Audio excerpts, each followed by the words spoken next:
me. My name is Nerushka Bowan, and today I have the nice opportunity to talk to you a little bit about my thoughts on regulation.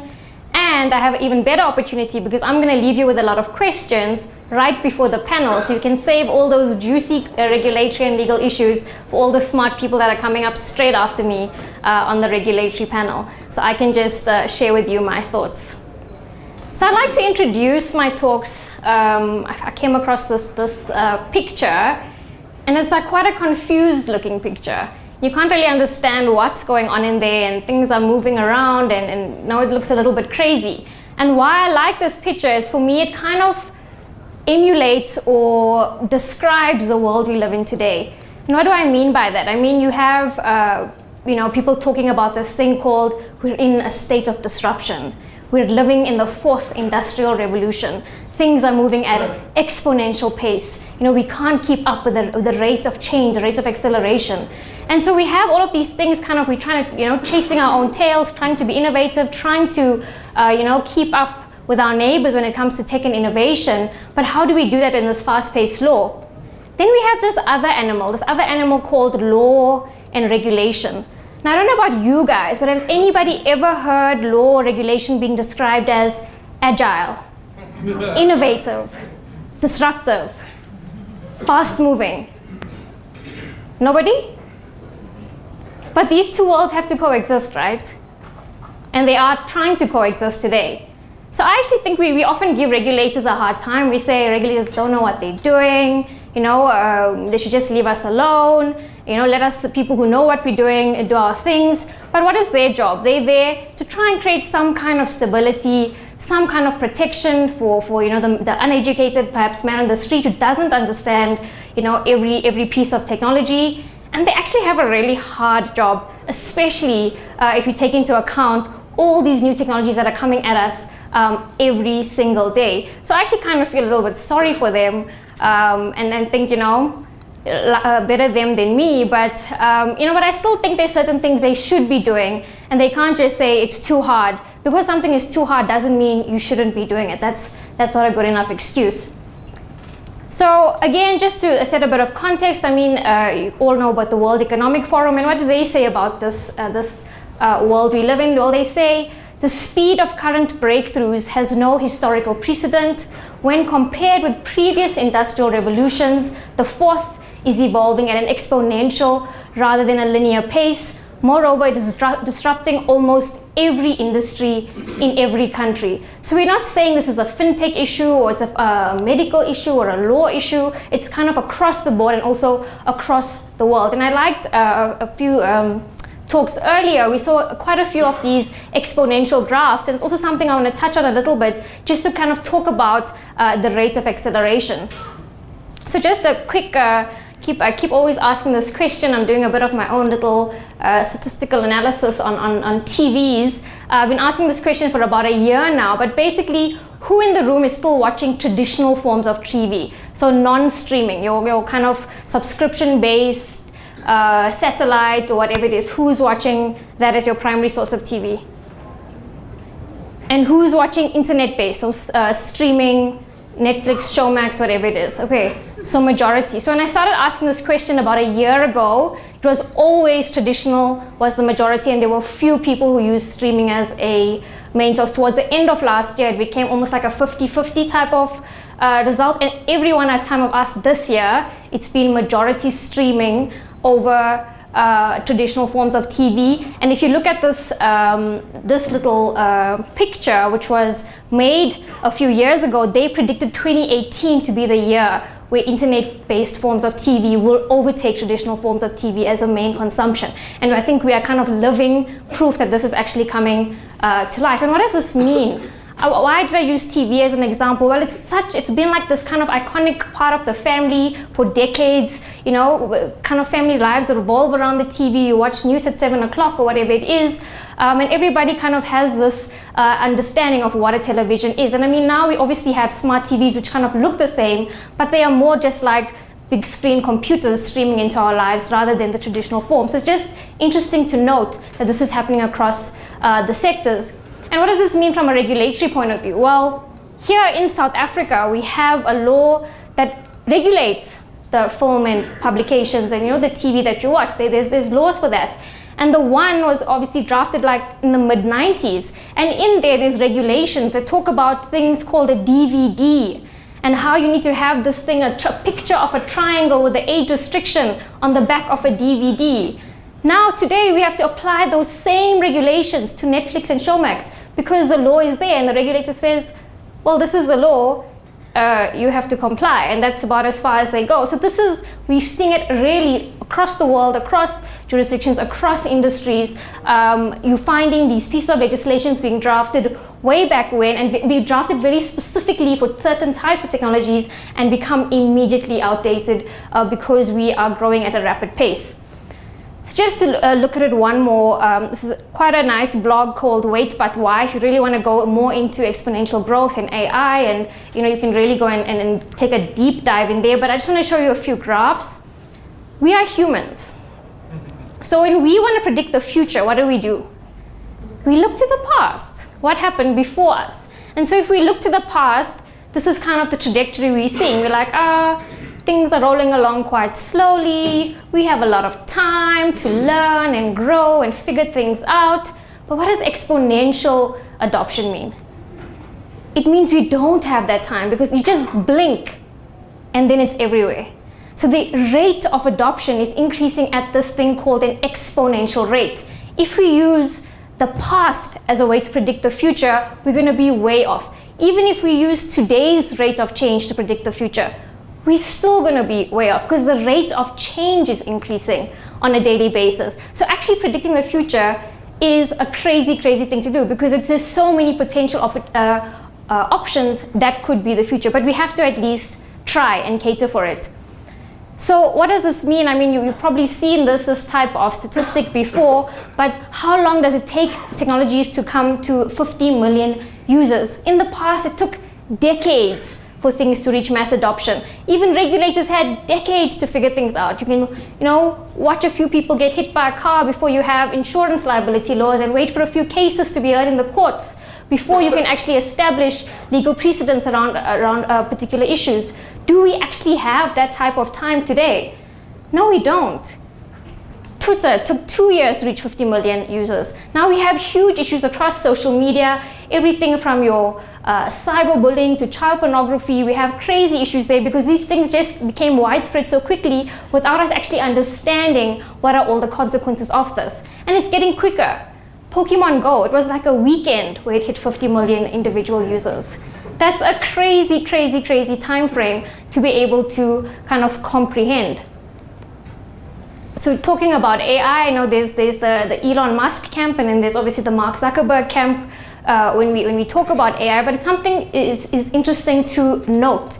So what does Elon Musk say? Well, he says we should be now looking to regulate AI. We shouldn't wait for the day when robots are walking down the street shooting people to then say, hey, somebody died, this is a bad thing, let's figure out how to regulate it, because then we're already too late. What does Mark Zuckerberg say? He says, no, we're never ever going to reach that type of area. These people are just a little bit crazy. Everything is good. AI is good. No issues there. What does this graph say? Well, this graph, again, is looking at future performance and basically human performance versus computer performance. What you can see, humans, we progress at a very linear pace, whereas computers obviously progress in exponential paces. Now, where are we right now with regards to development? Well, we haven't figured out yet how to make machines as smart as humans. And there's only one thing holding us back. It's our own brains. We actually don't know how our brains work yet. As soon as we can figure out how our brains work, and then we replicate that in an artificial form, then we meet that meeting point. And once we get to that meeting point, then the machines will be building machines, and then we hit such a growth pace, we're never going to be able to catch up. Some predictions are today, if you're looking at your very smart humans, your Einsteins, you're looking at IQs of 180 to 200. Super smart machines, in the next few decades, once we get above that curve, they're predicting 12,000 IQ. How do you even comprehend an IQ of 12,000? That's a little bit insane. So, coming back to reality, regulation. How are we going to regulate all of these crazy, crazy things? Well, regulators can't say, it's too hard, we're gonna give up. So what do they have to do? They have to say, okay, the world is in a state of disruption and we have to understand what that means for us, for our ecosystems, for our environment, and take that into consideration when looking at things and looking at the future. They also have to understand this fast pace of adoption. They can't assume that they have 10, 20, 30 years before things become widespread and everybody is using it. They also have to understand innovation is good for the economy. They can't clamp down on things because they don't understand them, because it doesn't fit neatly into a regulatory box, because then you're actually hampering development of your entire economy. So I use this word emerging technologies, and what does it mean? It can mean any one of these things. I mean, obviously we're talking about blockchain today, but we have a whole realm of emerging technologies that people are busy actively working on to kind of create this new future. And a lot of them sometimes get combined with each other. And it's going to be even greater impact on communities in the future. So it's really a lot to be looking at all at once. So how do we track these? Well, there's various ways of doing it, but a lot of people look at something called the Gartner hype cycle. And one interesting thing about this is that blockchain, in the space of 12 months, it went from just before the tip of the iceberg till just after. So we literally in 2017 lived the height of the hype cycle. And I think we all saw that in the amount of press and headlines and kind of activity in the blockchain space. So again, we're talking about hype. And then if there's all of this hype, what other considerations are there for regulators? Well, they need to be aware, first of all, they need to do R&D, research and development. They need to be out there and understanding what tech and innovation is relevant to their environment. Towards the end of last year, I spoke to a few regulators from sub-Saharan Africa on the payment side. There were some regulators in the room who had never heard the word Bitcoin and blockchain before that conference. That's crazy. If you're a regulator in the space on the continent, how could you have not heard about what these technologies are? You should at least, at the very least, understand what they are. You shouldn't regulate for hype. If you're regulating for hype, it may actually disappear by tomorrow. You should actually try and track what is going to be there in the long term. You shouldn't regulate technology. As I mentioned earlier, if your regulation is so specific that it actually matches to technology, it's going to become outdated very quickly. It needs to look at the underlying products and services if you are trying to regulate, because often what you would find is technology is not doing anything new. It's usually trying to improve existing services, existing products, just doing new service delivery models, for example, but not creating something completely new. Amending legislation or creating new legislation should be the last resort. You need to analyze a lot of things first before you actually take the step to make new regulations. And why is that? It comes back to how slow and what a big process it is to actually create regulation. If you decide today, it's going to be many years before that comes into law, and you're most likely going to have an outdated piece of legislation before it comes to light. So for example, in South Africa, we have this piece of law called the Protection of Personal Information Act. It's been drafted about 10 years ago, maybe longer.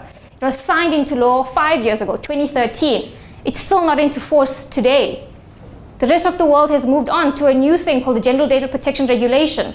Our law is still not in force, and we're already outdated before it's law. This is what happens in the legal space. So we should only use legislation as a last resort. There could be other ways to look at things. You could amend, you could make licenses, exemptions, you could create policy documents to try and make everything fit in. What are regulators doing all over the world? Well, I found 3 broad approaches. You get the head in the sand approach. Completely ignore. I'm gonna wake up tomorrow, Bitcoin was just a dream, crypto is, just the hype, it's a fad, everything will be fine, I will go back to normal tomorrow. It's fine to do nothing, but doing nothing should be a decision. It shouldn't be on the back of ignorance. The next approach, which we've all seen the headlines, the combative approach, the banning, the fines. This does not fit in my regulatory box. Therefore, I have to combat it and try and get rid of it. But usually what happens there, you don't get rid of it, you drive it underground. The third approach, and the approach that we hope most regulators will take, is the collaborative approach. So the one where you actually work with stakeholders in your environment and try and understand what is it that they're trying to achieve, and then go back and see where are regulatory gray areas and try and create some kind of certainty for the market. So at the end of the day, what do we want from regulators? We want certainty. We want to know we're not going to end up in jail. We're not going to get a fine for $5 million or whatever it is. We need some kind of regulatory certainty to understand where we sit in the greater scheme of things. So I said the collaborative approach, one way that regulators have been doing this in the fintech space is doing something called regulatory sandboxes. So this is actually where they give a fintech startup for about a year. They say, here you have a license to go out there and take your product to the market and see what happens. We're not going to do any regulatory clampdown on you, but in exchange, you have to also come back and teach us about what you've learned in this, as you've gone to market, and also teach us about the technology, upskill us as the regulator. So we're seeing this happen in the UK, Singapore, Australia, Malaysia, Bahrain, UAE. There have been talks about it in US and Switzerland, but they haven't launched their projects. Locally at the Reserve Bank, they've just launched their fintech program. They're going to be looking at updating the 2014 position paper that they did on virtual currencies. They're going to be looking at engaging more with fintech startups. They haven't announced a sandbox as such, but perhaps it's something in the pipeline, but definitely something to look forward to, and it definitely looks they're going the collaborative approach rather than the others. So very quickly, to regulate or not to regulate, again, especially in the blockchain space, you have big camps on one side saying, you can't regulate us, we are decentralized, you can't have a central authority trying to regulate this decentralized community. You have the other camp saying, in order for us to go mainstream, in order for big institutions, big businesses to actually enter and play in this space, we do need regulation. We need regulation to kind of justify what we're doing and make it kind of legitimize all of our actions. So we have these competing camps. But what else? It's also all the risks that we're seeing. So obviously high incidence of scams, especially in the ICO space. We've had two kind of types of scams. The one is where the entire ICO was just a scam. There's no real team behind it, just a fake website. Take your money, close down the next day, and we can't trace anybody. The other one is where the actual website is a legitimate ICO, but the website gets hacked. The wallet address is just changed with the hacker's wallet address, and as soon as the pre-sale starts, all the money is just going straight into the hacker's address. And by the time they realize, a lot of funds have already leaked out. So one stat said that there were $4 billion raised in ICOs over the last 2 years. 10% of that, $400 million, went to hackers. That's quite a high percentage from a scam perspective. A lot of Ponzi schemes. It's just traditional, old school Ponzi schemes. It's just got a new branding on the front. They're calling it a cryptocurrency scam, and they're running it the same in the back end. Very, very sad for me to see these people, because the people who are getting caught up in these scams are the ones who don't have money to lose. It's their best friends or their neighbor or their cousin tells them, look at all this money I'm making, come join. And why are they saying come join? Because this is how the scam works. You guarantee a percentage return. If you bring your friends, your guaranteed percentage return then increases. So you get all your family and all their friends and all their neighbors and cousins to join your Ponzi scheme, then it collapses. The one that happened this week, one of the largest ones they say that was operating in South Africa, people invested retirement savings into this one. People are now broke at the back of this one Ponzi scheme that went down this week, and people still don't know who is behind it. They have a suspicion, but they can't find this guy. Last year in Australia, one of the consumer watchdogs received over 1,000 complaints, all related to purely crypto scams. Facebook took quite a big decision, in my view, to ban all cryptocurrency and ICO-related ads because of the high incidence of deceptive practices. This means there must have been such a high number of complaints for them to take. It's a overall ban. Anything that has these words in it, they're going to ban. It doesn't matter if you're legit or not, because their algorithms can't detect the difference between a legit advert and a scam.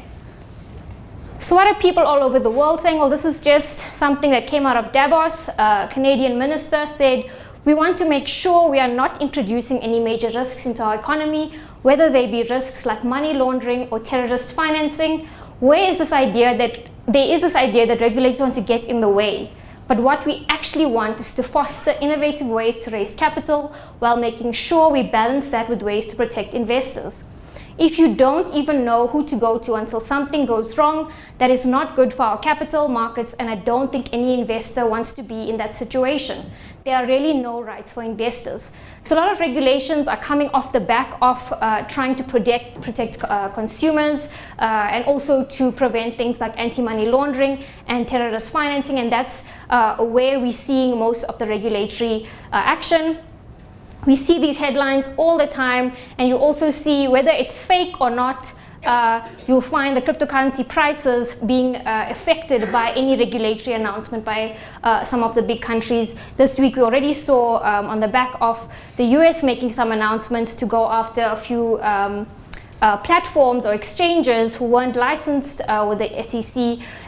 We saw the fluctuations in the Bitcoin price. Similarly, the Japanese regulator, Japan actually is one of the first places to have comprehensive legislation in the space. So they have virtual currency licenses for exchanges, and they also go after them after an audit to say, your data security practices are not up to standard, and then they issue these notices. So they were issuing these notices this week, and that also we saw the effect in prices because of that.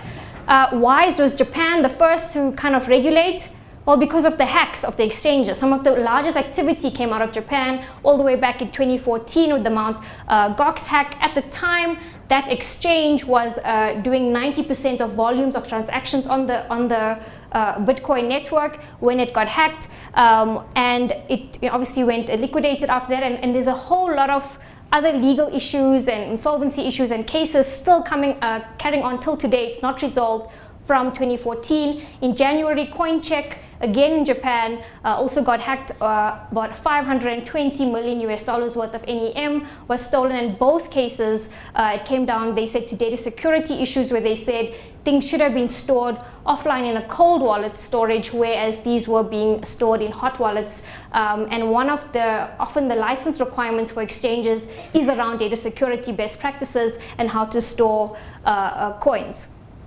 So again, just very quickly, what other legislation are we seeing? Well, the US, you've heard earlier about the view they've taken. One state, Wyoming, is trying to get out of tokens being part of the security regulations, that they've kind of created their own bill to do that. And also there was a case yesterday where a judge in New York said that cryptocurrencies can be regulated as commodities by another regulator, the CFTC.